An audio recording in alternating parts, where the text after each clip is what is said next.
All right, welcome back to another episode here. I'm so excited because this guest that I have today is a guest that I actually have known for some years. And we were reunited through a common group, a common mentorship group. And it was just I remember when I popped into the room my first day, she was already there, and I was like, oh, look who's here. We reconnected, and I'm so excited. We both have shared different career journeys, like what I like to call career roller coaster rides. And now Dr. Terralon is with me. She is the owner of Knight Coaching, and she is a physician career coach. She helps burned out physicians navigate the steps in their next career journey. She is the author of I Kiss Clinical Medicine Goodbye, a guide for physicians who want to pivot to a non-clinical career. And we are talking about today career crossroads. Should I stay or should I go? Now, I want to just give the disclaimer. If you're listening to this podcast, you may be a physician, you may not be. You may be in medicine, you may not be. But what I want you to take away is the pearls that are going to apply across the board. And I'm going to keep saying that because we all have career crossroads, no matter what industry you're in. There are potential career crossroads. And so the question is, what do you need to do if you want to transition? So, with that, I introduce to you Dr. Terralon. Welcome to the show. Thank you for being here. Thank you for having me. Thank you so much, Dr. Maisha, for the opportunity to address your audience. Like you said, I am Dr. Terralyn. I am a board certified family physician. I am a speaker and author, and I am a career coach. Mainly, I help physicians who are navigating the crossroads in their careers. I help them reignite that spark and find fulfillment in their careers again. And I am very passionate about that. I am also the author of I Kiss Clinical Medicine Goodbye, which is really just a guidebook to help folks. And it doesn't have to be physicians, like you said, anyone who's considering a career change, just help them consider those things that they should think about before changing careers, because after all, that's been my story. How did I move from a clinical career to a non clinical career? And I'd love for you all to follow me after this at Dr. Terralon. That's DrTeralon. Thanks again for having me, Dr. Maisha. Yes, and just so I'll say up front, we're going to have all Dr. Terrell's information in the show notes. So we're going to ask you again at the end to state it again because it's good to bookend it. I think when people, especially people who are doctors, will get it. They'll get it. People who may not be physicians may be like, "What? Yes. Transition out of clinical medicine? Yes. Transition out of medicine completely? What do you mean?" And I'd love for you to tell your story. What is it that brought you to this point? How did you transition out of clinical medicine? What made you decide to transition out of clinical medicine? And what was the impetus for you actually becoming a coach and really helping others? Thank you for that question. I get that question a lot. And I am much more comfortable with telling this story than I was a few years ago, because I got that exact reaction that you just gave. What? When I try to talk to my parents or even some close friends about, I'm having not second thoughts, but I think I want to make some changes. And then the first question I got was, what? A doctor who doesn't see patients?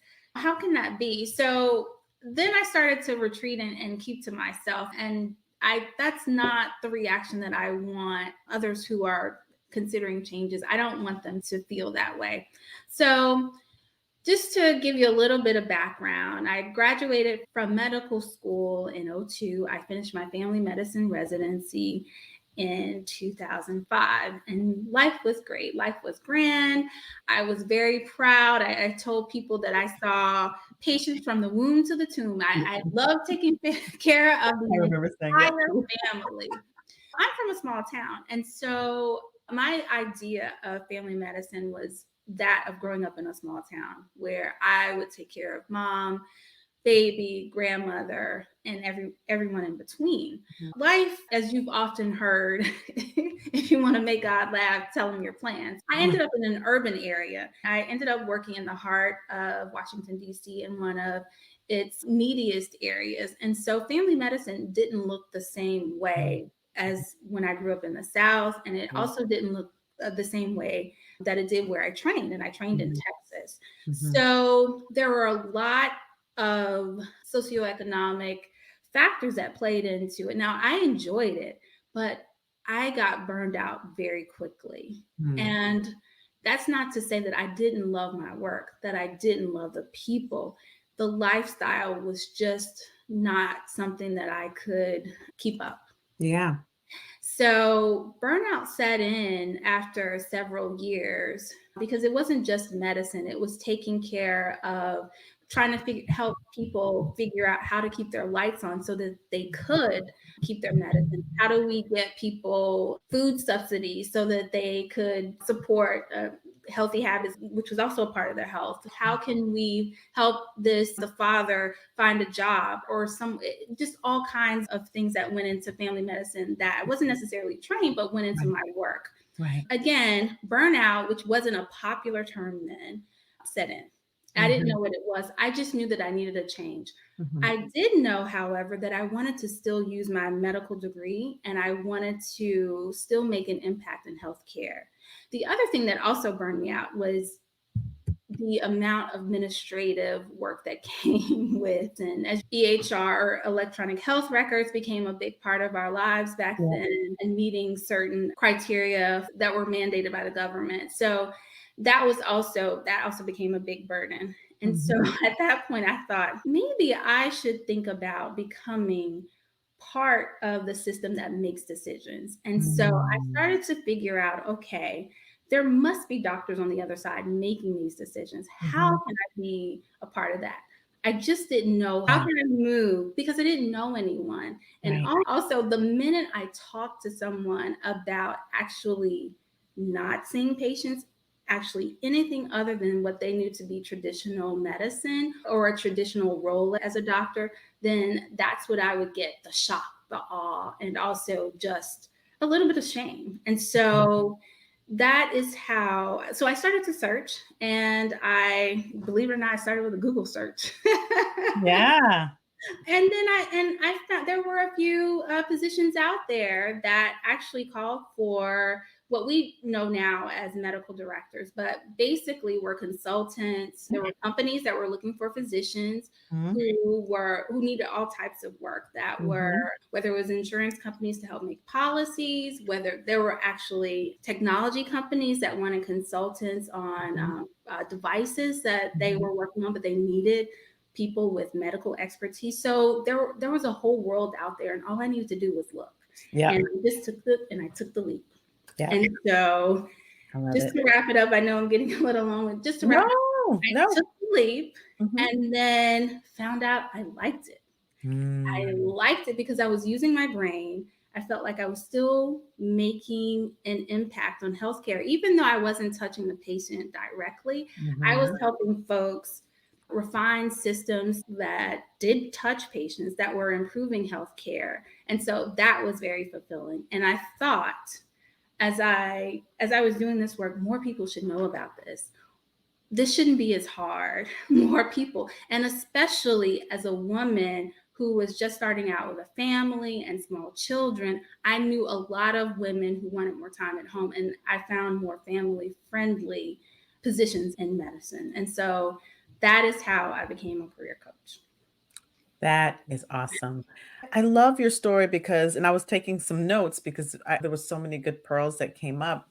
One of the things you said was you got burnt out, but it wasn't that you didn't like what you were doing. It wasn't that you didn't like medicine. And I think it's important for people to understand that burnout doesn't necessarily mean you hate what you do. It's sometimes, most times actually, it is the systemic structure Mhm. that doesn't create the workability for us to do the work the way we intended, the way we were trained to do.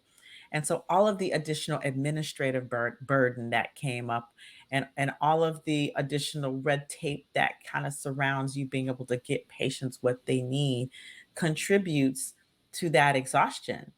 And then the other piece is that we are, especially family doctors, Mhm. like we pour our heart and soul into our patients.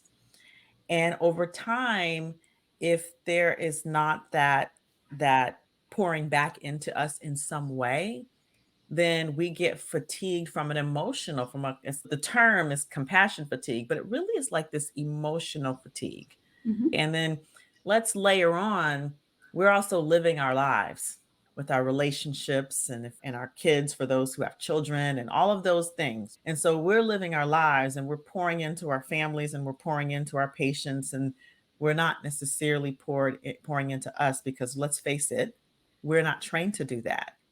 That's the toxicity beneath That's correct. the structure of how we're trained. So I love that you said what you said about you were burned out, but you didn't really hate what you did. So how could you, and I love this question too, because it's not a question that people think about often. How could you continue to impact patients, impact the system in a positive way, be challenged, use your skills, and also not be burnt out? Yeah, it was a question that I had to ask myself because I knew I had gone to school all of this time. Yeah, I had a huge student loans. But again, I went into medicine to help people. And so I was determined to continue on that mission. That was my mission. That was my Mhm, purpose. I was mhm, certainly passionate about it. And I just knew there had to be another way. This could not be the only way. mhm. And fast forward 15, 20 years, we had this great pandemic. Now it has become more acceptable. We had the pandemic, we had the great resignation, and on top of that, another pandemic with the mental health crisis. And now finally I feel like the medical community is now paying attention, whereas physicians, we've been saying quietly that we're exhausted, the administrative burden is too much, the system is broken. Yet we continue to serve because Yeah, we didn't really know another way, or we felt trapped. But it took a global pandemic to basically wake up the powers that be to say, you know what, we really do need to do something about this. yeah. So I'm glad that burnout is now a topic. It's not just some trendy term.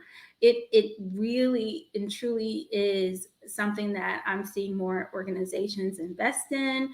I'm seeing more residency programs pay attention to and be Mhm. proactive. When we were coming through, it was the advice was eat when you can, sleep when you can, and that was just the best advice. But Right. And don't mess with the pancreas. what other job do they tell you, hey, welcome, eat when you can, sleep when you can, pee when you can, Yeah, go get them and go take care of right, other people? That's how we were told to take care of ourselves, but we certainly don't tell our patients that. Hey, just right. do No sense. Make no sense at all. But yet we have to do that. To be honest, I could see this is like really becoming corporate culture, this. Hmm. right? I was just in a meeting yesterday where, in a corporate meeting with one of the, it's a non-medical organization that I consult with, and they were talking about how they're in so many meetings that it makes it hard for them to be able to go to the bathroom, Yeah. or get, or warm, or even warm up their lunch. They're Yeah. like eating lunch off camera on meetings. And so it's this hustle culture, this grind culture.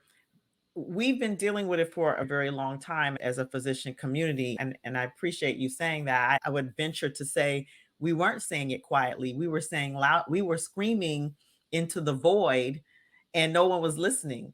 Because I had been pre-pandemic, and I think anyone who's followed me for any period of time recognizes that I, like you, you left clinical medicine a while ago. I left clinical medicine a while ago, and that was my entry point, was coaching and burnout. And I don't do that anymore because I do more corporate stuff.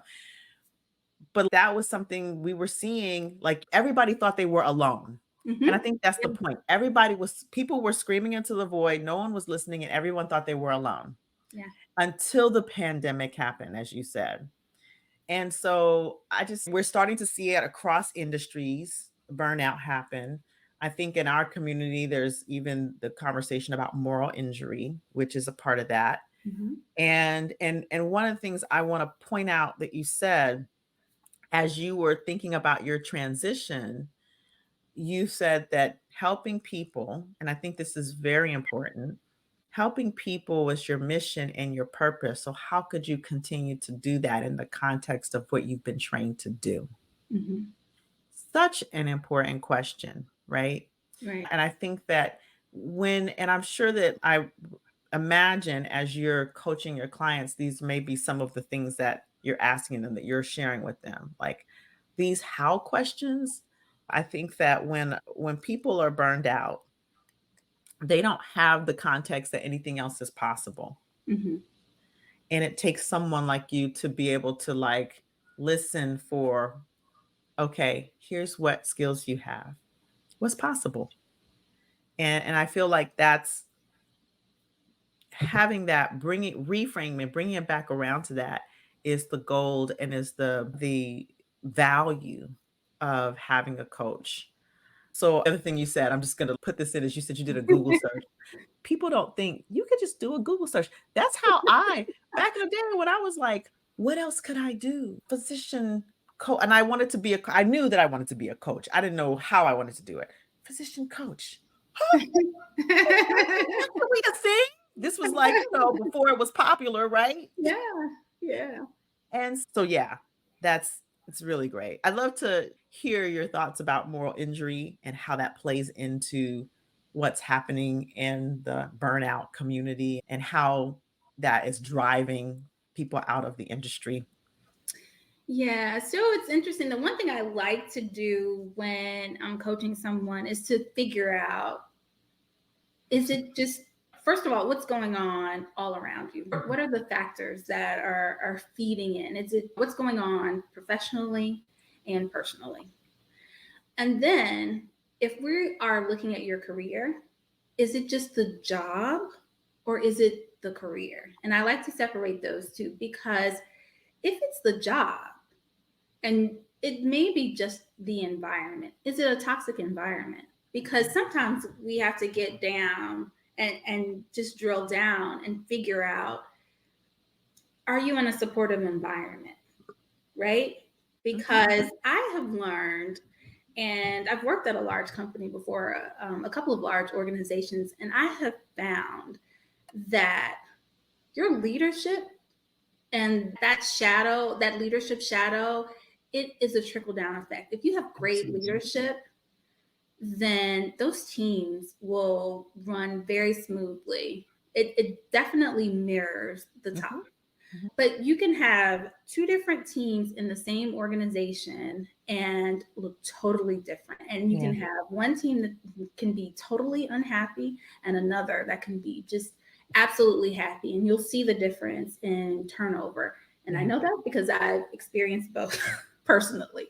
So your question about it's about moral injury. It's a very important factor when we're considering burnout because a lot of times it's not necessarily like I was saying before, I like to think of it at the job level and like you said, as the industry level. I'd like to look first, is it the job, but then like you said, could it be the medical industry as Mhm. a whole? So I Mhm. love that question. I consider it from all angles. Yeah, it's interesting because as you're talking, it's one of the things I begin to see as I've been like in this arena is because for some time I was like, Mhm. this is more during the pandemic than anything else. It's hopeless. Like it Mhm. really began to feel that way. And I think for a lot of people during the pandemic, it was a very traumatic time, Yeah. like just for everyone, but particularly for physicians and particularly for physicians who were like in the front lines. Cause I'm very clear that during that time I wasn't in the front lines, which for me brought a lot of shame. I felt like Mhm. out there helping my colleagues. And then there was like the cognitive dissonance of I should be out there, but I'm a single mom with Mhm. a young boy. So Mhm. I should be out there, but I'm glad I'm not. Right. And there was like a lot of shame inside of that, right? Yeah. And so this was a very traumatic time for us. And I know that for those who are clinical and for non-clinical Yeah. physicians and healthcare workers, and I know that in general, there was a lot of hopelessness, right? Yeah. Yeah. And and then I want to talk a little bit about shame because that word came up and how the desire to step out, the actual stepping out, and like at times like the pandemic for someone like us who were out of clinical medicine, being especially family doctors, because we Hmm. are the ultimate frontline people, right? Like family docs, ER doc, like people who are like just we're in the trenches. And so how that impacts that shame of wanting to leave when you're a person who was, I'm gonna say, bred to serve. Absolutely right. There was a bit of shame. But what pushed me over the edge as to choosing to transition to a non clinical career, and I never stay out of medicine because I'm Yeah, still in medicine, absolutely. I had to remember my why. Mhm. If I wasn't at my best, like you said, burnout is composed of emotional exhaustion. I was disassociated from my work. I wasn't fulfilled. I couldn't pour into my patients the way that I knew that I could. Then, if I felt that way at work, it weighed heavily on me and it also carried over into my personal life. So I Mhm. couldn't be the best mother. I couldn't be the best sister, friend, any of that I could be. And I had to remember my why. And so, in order to be the best person that I could be, and also to benefit my patients as a whole, I don't think that I could have served them if I wasn't at my best. Then I shouldn't be there at all. That was my position. They should have the Mhm. best. Mhm. And so, once I ceased to be my best, then it was time for me to move on to something Mhm. else. And Yeah. so that is how I made the decision to just move on. Now, you mentioned during the pandemic, absolutely. Did I have shame or was I feeling guilty? I feel like there was a little bit of survivor's guilt. Yes, Yeah. we made it out Mhm. in time, Mhm. because again, we had some of us, our caregivers were in that sandwich generation where we are not only caring for kids, but then we are also considering our parents, Parents. right? That's Our right. aging parents, right? Mhm. So we have a lot of people depending on us. And while we felt for our colleagues who were still there in the trenches, we also knew who we had depending on us. Again, the need to be there for the people who were and continue on for the people who were depending on us outweighed that guilt of staying there again. So, Yeah. It speaks to values. What's mhm, it like really assessing what is important to us? Like I love that you said if I'm not at my best, I can't be my best for my patients. Like I can't be there. And that trickles over into I can't be the best mom, I can't be the best friend, the best daughter, the best partner, the best whatever. Right? And so it's it speaks to values. And I think like when people are thinking about transition, all the things that you said, am I my best? mhm, Am I my best in this position? Am I doing my best work? Am I being my most creative, my most productive, my most engaging? Like, am I inspiring? Am I empowering? Whatever those words are for you. And so that's that first question. And it's not just in your job, but in your life, mhm, because it's really not separate, it's a continuum. And everything you said, there's that piece. And then there's the piece of like when the culture is saying that we're supposed to be one way and give of ourselves. I used to tell I used to tell clients, listen, God forbid if something were to happen to you that you needed to be out for an extended period of time. Let's be clear. Your organization will replace you. yes, They will replace you. And docs would say, "What about my patients?" mm, Trust me, they love you, but they will find another doctor. They well, will. That doesn't mean they don't love you, but they will find another doctor. And so getting rid of that guilt and really looking and settling into what's important at the core to you and how will that impact your future? I think that's just Very important what you speak to there. Yeah. I feel like we haven't really even touched the surface of all this conversation. We probably could use a part two. I do want to ask, I know that you work with physicians typically. Who's your ideal inside of that? Who is your ideal client? Who would self-identify as I need Dr. Terralon as a coach? You're right. I best help physicians because that's been my journey. A physician who is at a crossroads, you're considering, not necessarily considering leaving, but you've lost that spark. You are not sure what your next step should be. You're feeling less than fulfilled in your current position. I'd love to help you out. Those are the people I'm most passionate about because I felt like I didn't have those resources when I was there. And I did, or at least I didn't know who I could go to without judgment. And so I'd love to be that person for you. So please, if you are a physician out there and you just need a little bit of help figuring out what your next steps are or just reigniting that spark, I'd love to help you. Very cool. And where can they find you? Where are all the places that they can find you to reach out? Oh, you can find me, of course, on social media. You can find me at Dr. Terralon. That's DrTeralon. Again, that's at Dr. Terralon, DrTeralon. I'm on LinkedIn, Facebook, YouTube, all of the socials, as they say. And you can even email me, info@drterralon.com. That's DrTeralon.com. So thank you so much for having me. Send me a DM. I answer DMs as well. Excellent. And one more thing. They need to know where to go buy your book now. Oh, thank you so much, Dr. Maisha. Yes. So again, the name of the book is I Kissed Clinical Medicine Goodbye, a guide for physicians who want to pivot to a non-clinical career. And you can buy it on Amazon. So feel free to look it up. If you can't remember the name of the book, just Google my name or I Kissed Clinical Medicine. It should pop right up. And I'd appreciate it if you'd buy the book. And again, you don't have to be a physician. I have a couple of friends who've read it who thought if they just considering changing careers, they thought it was helpful as well. So thank you so much. Yes. So we'll have the information for the book in the show notes as well. And website www.drterralon.com. That's DrTeralon. Thank you. All right. So go check out Dr. Terralon.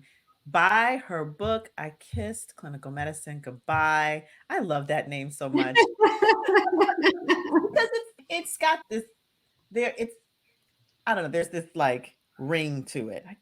So it's got that flair, that movie flair, that dramatic flair to it. But I imagine that for not only, like you said, not only physicians, but non-clinical or non-physicians, not physicians, non-clinical, non-physicians, healthcare workers, people in all spaces, this is helpful when you're considering a career change. So with that, thank you for coming on and having this conversation with me. Thank you so much, Dr. Maisha, for having me. And thank you, everyone, for listening. It is my pleasure. So I always like to thank the audience. You heard her. You go check out Dr. Terralon. You go to drterralon.com. Check her out on all the socials, LinkedIn, Facebook, Insta, all the things, and go check out her book. And also, I like to thank the audience because without the audience, there is no podcast. So thank you all for being with me every week. And listen, this is what I need you all to do. I need you to share this episode, share it with a friend, share it with a colleague, share it with a family member, because this is really important information.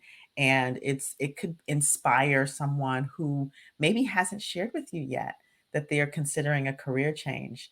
This could inspire them to take that first step. So share this episode with someone that you know and leave a review, because I think it's important for those who come across our message to know that this is a message worth listening to. So I appreciate all of the support as you continue to listen. Remember to subscribe so that you are aware when the next episode is coming up. And of course, you always know where to reach me, mindyourmappingacademy.com. So, with that, we will see you on our next episode. And as always, stay empowered.